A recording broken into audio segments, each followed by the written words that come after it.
Hi, my name is Dana Rutherford, and I have been tremendously impacted by opioid addiction. I have never personally used, but every single one of my family members has. My dad broke his back on the job back in the 80s, and he was prescribed 27 pills a day. He was told that they were non-addictive and that everything would be fine, just take the pills. My mom ended up hurting her back as well in the late 80s to early 90s, and she started taking. And at that time, there was a pain management clinic on every corner. Well, they were addicting, as they were told later, but it was too late. They were hooked.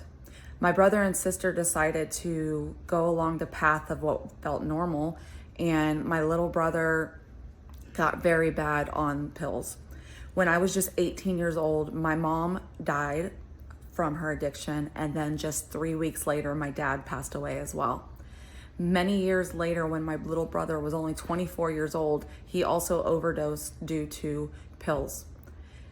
As you can see, this was a tragic thing to go through.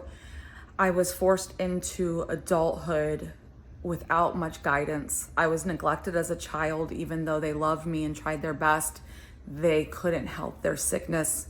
But even as a woman, I have had to learn to do everything on my own. I have had a lot of trials and a lot of setbacks, and I haven't had the people there that I've needed. So you can see that life after this can be very difficult. However, I also want to say here today that life after trauma like this also has some good points, because there's always hope. I am now going around and speaking and sharing my story. I am able to not just speak to my trauma, but speak to how wonderful people like them can get hooked on these pills. I also can speak to youth, because my brother was young and at one point wanted to actually be a youth drug counselor when he was in a rehab, but unfortunately he relapsed. I would love to one day make the Danny Foundation, which was his name, for young people who are addicted.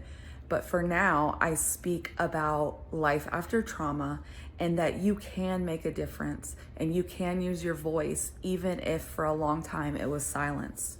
Do I miss my family? Absolutely, every single day. But I hope that I'm making them proud. I hope that they're watching down on me.